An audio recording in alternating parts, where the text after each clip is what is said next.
Today we're looking at 5.16 acres in Costilla County, Colorado. And in this video, I'll cover the top things that will help you decide whether this property is a good fit for you based on my experience selling over 700 parcels of land. So let's start with location. So this property is in southern Colorado, near the border with New Mexico. And it is in a valley between two mountain ranges. So the parcel itself is going to be flat, but you do get views of the mountains. And the closest town is Alamosa, which is over here to the west. I'll also mention that this area, so it is an arid climate, but there is a fair amount of agriculture within the area, and you can see that in satellite views here. So let's take a look. Actually, there's some fields right next door too. Okay, so let's take a look at what the property looks like. Here's on the ground footage. Now, this is a rural area. You will see that it's very low density as far as development is concerned, flat, like I was saying, kind of arid desert landscape, mainly shrubs as the natural land cover. It is fronted by a dirt road, which is in very good condition. And you do get great mountain views here. So this area is for someone who's looking for an off-grid lot, a recreational lot, or an affordable investment property. Hey, Jen. Thank you for joining. In fact, this area is kind of becoming well known as an off-grid community. There are a number of people, as you can see from drone footage, who do have off-grid homesteads in this county. There was even a documentary on off-grid living in Costilla County that I watched a little bit ago.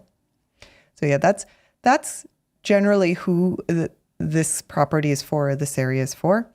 Now I will say this area is not for someone who's looking for a suburban lot with public utilities available and with sort of grocery stores, major employers right outside your doorstep.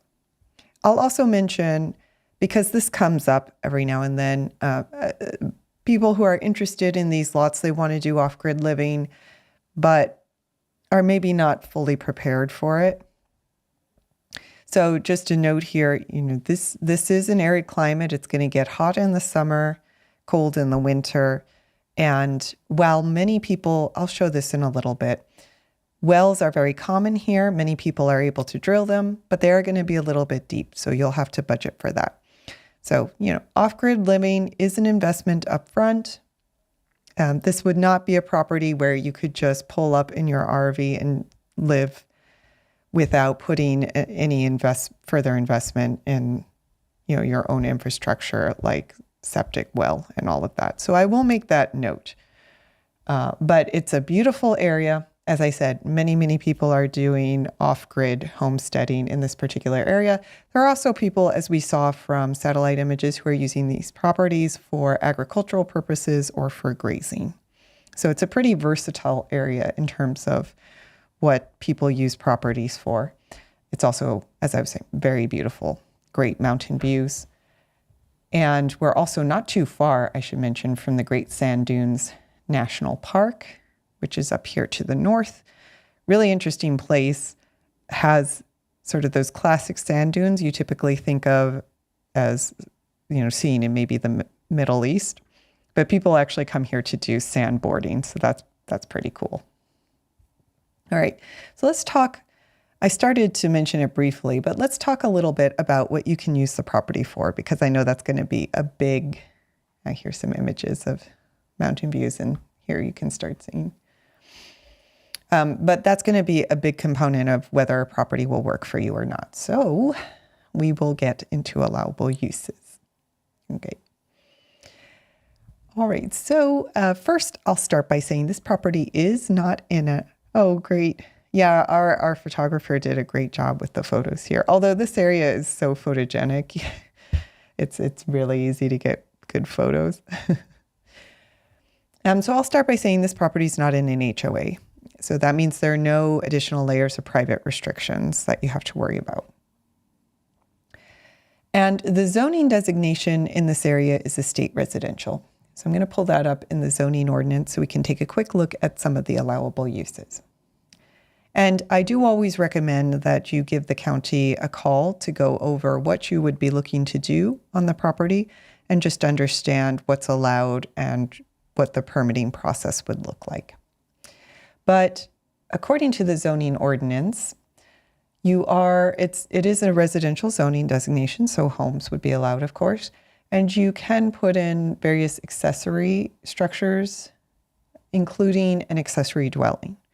So that's good to know if you wanted to have, a small like in-law flat or something like that. That does appear to be allowed. This area does also allow for duplexes and earthship homes. And I really like that. I mention this every time we have a Costilla County property, but I really like that the zoning designation actually calls out earthships. If you're not familiar with them, they are these sort of sustainable homes that are designed to work with the climate. So they are supposed to be designed where you don't need, or you need at least minimal mechanical heating and cooling, which could be really great in this climate because you do have hot and cold in this climate. So earthships are allowed. I love that Costilla County calls it out. It does seem to suggest that Costilla County is open to alternative building methods. So that's nice. You are also allowed to have livestock here, as well as mobile homes. Important because many areas are restricting mobile homes, and of course, regular single-family homes. So again, this would be a property for building a homestead, off-grid compound, I guess you could say. I've heard so many listing descriptions with compound, now that's what comes to mind. It's also a good recreational lot because Costilla County does allow RVs for 14 days every 3 months. Pueblo homes too, yeah. The traditional adobe homes would be great in this climate for reducing, mechanical heating and cooling load. People knew how to build for their climates many, many years ago. You can also apply for a permit for longer stays. So this is a lot where, this is an area where many people buy lots to do camping or, week-long RV stay, something like that. And that should be allowed as well. All right. Now, another reason, as I was saying, that people buy in this area is just to have an affordable investment property. And annual property taxes are very low in this area, which makes that feasible. It's only about $150 a year. So very low carrying costs if you did want to buy the property and hold on to it for a long time as well. All right, so let's talk a little bit more about some of the characteristics of the property that might impact building. These are some things that we don't always think to look for, but which are very important. So first, terrain.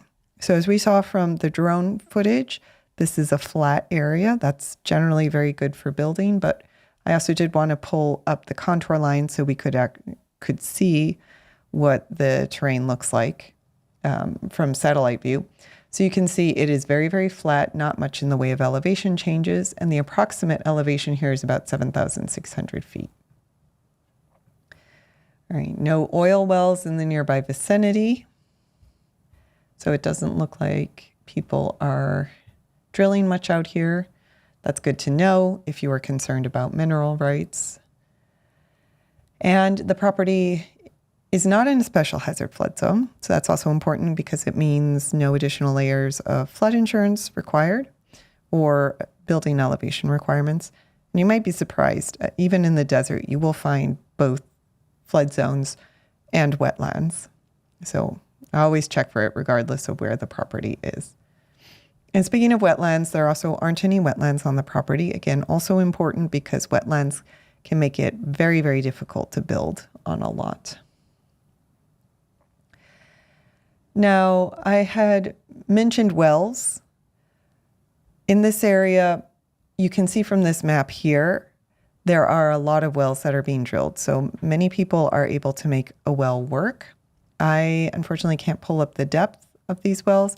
I would expect that given the climate, you will have to go down a fair way to get water. So that would be something you'd want to consider when budgeting. But people don't seem to be having a problem accessing water in this area, given the number of wells that are popping up here. I'll also say that according to our research, you do not need water rights in order to build a well for a single family home in this part of Colorado. But you can always, I believe it's the Division of Water Resources. You can always call them to confirm that. Come on. Yeah, Division of Water Resources would be, it's a state department that permits wells in Colorado. And as I said, you would need to go through a permitting process for any well, but you should be exempt from the need to have water rights if you are just drilling a well for domestic purposes here. Like I said, always confirm that, but that's according to our research. All right, so that's wells. The other thing I'll mention is soil, because you would need a septic system here. So one thing that we check for before we buy land is whether the soil that covers the property is also a similar soil type to properties in the nearby vicinity that have homes on them. And that's just a basic check to see whether the soil has ever been proven before to be able to support a septic system. And so there are some homes in this area. The whole area pretty much has the same soil type. This would be, I believe, a more sandy soil. I can confirm that by pulling up the soil report. That's actually generally pretty good for septic in my understanding. But you can see the whole area has the same soil type and there are homes here. So that is a good sign for a septic system. And also just note that there is an aquifer here according to the data. So that's most likely why many people are able to drill wells in this area. All right, so that covers some of the nitty-gritty details that you'd want to look into if you wanted to build on a property. I do also want to go into the nearby area in a little more detail, because I know that even those of you who would be looking for an off-grid home, you probably still want to know how far away the nearest market and grocery store are. So let's take a look at that. Now, the nearest large town is going to be Alamosa, which is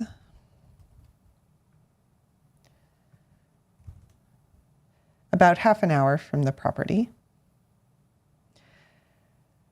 And in Alamosa, you're going to have pretty much everything you need. There's pharmacies, grocery stores, and a hospital as well. So we can, it always does that, zooms out too far. So yes, you can see that there are hospitals in Alamosa and medical centers as well. So that's about half an hour away for reference. Okay, so I think that covers most of the basics on this property, which would lead us to perhaps the most important aspect, the price. But before I get there, I do quickly want to introduce myself so you know who you'd be working with. My name is Erica. I am actually the co-founder of Gokche Capital, and I have a company that sells land. And our mission is to help people across the country become landowners and build their own version of the American dream. And we have helped over 700 people buy land at this point. You can find all of our listings at land.gocap.com. We do have properties throughout the US, so you can check our map here on the listing page if you are looking at states other than Colorado. But today we are looking at number 810 on our website. It is the property on South Pueblo Road in Costilla County. Now, quick note, This number is our internal numbering system, so you're not going to see it on the deed or in county records. If you did want to look up the property in the county system, you can use this number here, take off the dash, and that is the assessor's parcel number. You can also use this number if you call the county and you would like them to pull up the property while you're on the phone. But if you did want to find this property on our website, you would look for number 810.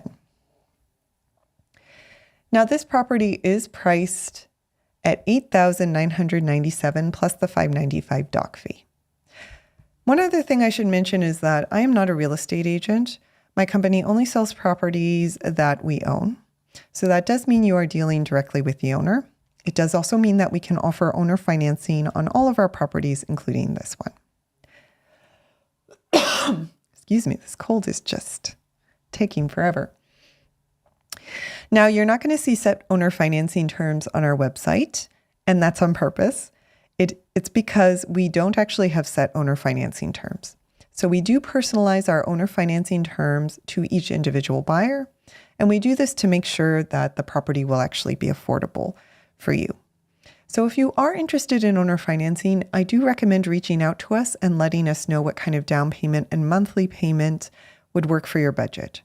That way we can come up with a couple options that will get within your budget range and make the property affordable. I do, though, want to be upfront about two terms. So the first is the higher the down payment, the lower the interest rate. So keep that in mind when you're thinking about your budget. The other thing is we do say there's no building on or living on the property during the loan term. And this is for liability reasons, but you can use the property for recreational purposes because this area does allow RV camping. And you can make minor improvements like fencing, clearing, grading, generally anything that doesn't require a permit, as long as you're in compliance with local rules and regulations. So if there are a few things you want to do with the property prior to paying off the loan, just let us know and we'll work with you. The other thing I'll mention is there's no prepayment penalty. So you can always pay off the loan early, save on interest, and get started building. In fact, if you pay off early enough, we will give you cash back. So if you pay off in 6 months, you'll get 5% cash back on the purchase price. And if you pay off in 12 months, you'll get 2.5% cash back on the purchase price. Now, another thing I want to mention is I'd heard from many previous buyers that one of their biggest concerns when buying land was getting a property that doesn't end up working for them later on. So to solve for that, we did, hi Erica, can you show lands in? Sure. Thank you for joining. I will quickly go over some of our North Carolina properties after I wrap up this one. All right. So, but again, to solve for that concern, we did create a 365-day land exchange guarantee. It's kind of like GPS for owner financing. Just like with GPS, if you take a wrong turn, you'll get rerouted. If you do end up buying a property that doesn't work for you, we can always reroute you to another one. And the way it works is anytime in the first year of owner financing a property, you can always come to us and let us know you'd like to exchange the property for another one in our inventory. You'll just have to pay another dock fee, but we'll simply move over all of the principal you've already paid to the new property. And that way, you know, you can get a property that actually works for you.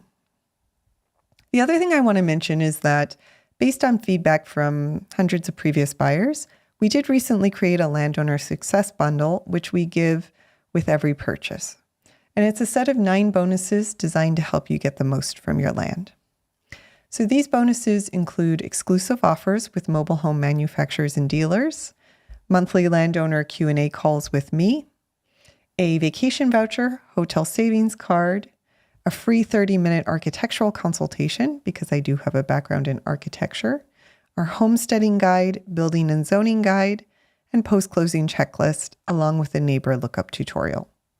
So all of these bonuses come free with every purchase. You get them as soon as the deed is recorded. So that's either upfront with a cash sale or at the end of the loan term with owner financing. And if you are interested in this property, I do recommend taking the following 2 next steps. So the first would be to hold the property. And I say this because in the past, before we created this hold feature, we would have people go visit the property or take a few days to contact the county. But then by the time they would get back to me, the property would be sold. So to make sure that doesn't happen, we do have the hold option, which will take the property off market while you do your research or get funds together. It's only $50 for 2 days, and you can hold for up to 8 days at a time. It is an automated process, so all you have to do is click buy or hold, and then click hold and go through the automated checkout. So that's step 1, hold the property. Step 2 would be to schedule a call with me to go over any questions and next steps, as well as owner financing terms if you did want to owner finance the property. So my personal calendar is here at call.gocap.com. You can book a call there with me at any time. Now, the other thing I'll mention is if you're just starting your land search and you're still not certain which property will work best for you, you can also go to my calendar and book a free land strategy call. These calls are designed to help talk through your land buying goals and give you a few tips on some of the top things you should look for whenever you look seriously at a property in order to make sure that it really does work for you. And we can also go over the properties we have available, but only if that makes sense. We don't have to. And you can book that call at Freeland Strategy, under the Freeland Strategy call at call.gocap.com. Also, if you're in the market for land right now and you're looking at a couple different properties, I do free property reviews on these lives as well. So I am live every day at 7 p.m. Eastern. And if you would like a free second opinion on any property you're seriously considering, you can join any day at 7 p.m. and leave your property in the chat. And I'll get to it after I cover the day's property. The last thing I'll mention is we do have a free land giveaway as well. It's just a fun promotion to get the word out about our company. And we do this twice a year. The next one's coming up July 4th. On July 4th, we will give away the lowest value property in our inventory. And I'll give it away live on YouTube. So if you'd like to be in the running for that, you can watch a quick video at freelandgiveaway.com or just go to our YouTube homepage and scroll down to Freeland Giveaway Promotion. That video tells you how to participate. Okay, so again, you can find all of our properties at land.gocap.com. And the property we were looking at today was number 810. And so we did have a request to go over our North Carolina properties. So if you're interested in North Carolina, you can go to land.gocap.com and zoom in on North Carolina. We do have a number right now. They're kind of spread out throughout the state. As you can see here, you can also search in the search bar for North Carolina, and it'll pull up our North Carolina properties here. So there is a wide range of properties. Some are in HOAs, some are not. They're generally about half an acre to a little over an acre. Looking for building later and having a small farm. Now, if you're looking for a small farm, I'd say our non-HOA properties are probably best. We do have some properties in Northampton County, I think, which might be a good fit. Have a good night, Jen. Thank you for joining. So we have a 1 acre property in Northampton County. Here, this is a agricultural area, rural agricultural, and it's zoned agricultural residential, no HOA. That might be a good fit. In Northampton County, we also have a 2 acre property, although that's currently on hold. That hold will come up in 2 days, so it might be available again when the hold is up. And that could potentially also be a good, like, small sort of homestead property. Again, this is an area where there are a number of small farms. People have fields here, as you can see here. But if you wanted to go over some of our properties in more detail, you could book a call at call.gocap.com. You could do a 15, 20-minute land strategy call if you'd like. But otherwise, happy to answer any other questions. I'll just see if you have any other questions in the next few minutes. And then if not, I will sign off and say good night. In the meantime, I'll quickly show images of our Costilla County property. Actually, why don't we watch for anyone who is interested in the Costilla County property. But no, it looks like there are no other questions right now. So thank you so much for joining. It's great to have everyone here today. And I hope you all